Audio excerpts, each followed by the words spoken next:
Hey guys, hope you're having a beautiful day. So Gary Gensler already did his congressional hearing, and it was very interesting. They asked him questions about cryptocurrency and regulations, and he answered those questions. He gave a pretty good answer. It looks like he's going to bring regulation to the cryptocurrency market. So I have the video here, just that one portion. It's like about 3 minutes or so. So check it out and let me know what you guys think in the comment section below. If you like the content, please like, share, and subscribe as well. Thank you guys. Check it out. Here it goes. Well, thank you, Mr. Brown. I have questions in this round for Mr. Gensler, and it's nice to see you again, Mr. Gensler. In some quarters, the SEC has a reputation for being a black hole for innovators. Do you agree that we need to provide more legal clarity through rulemaking and no action letters to innovators in the digital asset space and in the blockchain industry specifically?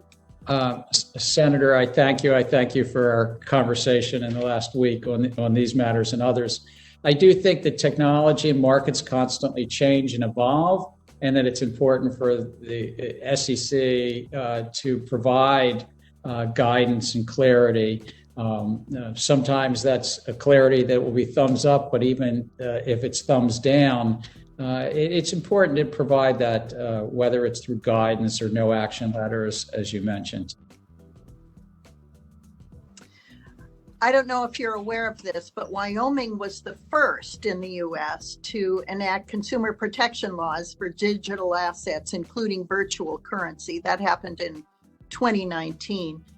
What are some of the ways we can work together to ensure consumer protection for digital assets that doesn't also hamper innovators? Senator, I was aware. I think that your legislature and governor enacted 13 separate acts in the digital space in Wyoming. I think it's important to protect consumers and investors. One area of consumer protection is around the custody of their funds, digital assets. The actual ownership relies on something called a private key in cryptography, and ensuring that that's really that custody works. And I know Wyoming has looked at that, New York, some other states. I believe actually South Dakota may have as well. I hope I didn't leave out any of the member states. But I think also investor protection, which goes beyond just the custody of assets, but to ensure that these markets are free of fraud and manipulation. And I think that's the greater challenge, frankly, because there has been the markets for some markets usually operating overseas, but some markets have been really rife with fraud and scam. So trying to protect the investors against that fraud and manipulation. Now, in 2018, you said in front of the House Agriculture Committee that blockchain technology has real potential to transform the world of finance. Could you talk more about how this technology can promote financial inclusion and reduce risk and create new markets?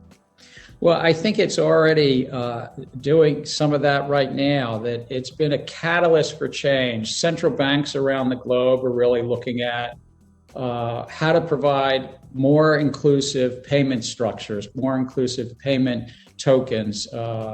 And so that's in one area as a catalyst for change, but it's also other payment system providers are looking to say, how do we provide payment systems that operate 24 hours a day, 7 days a week, and at lower cost, both cross-border and domestically.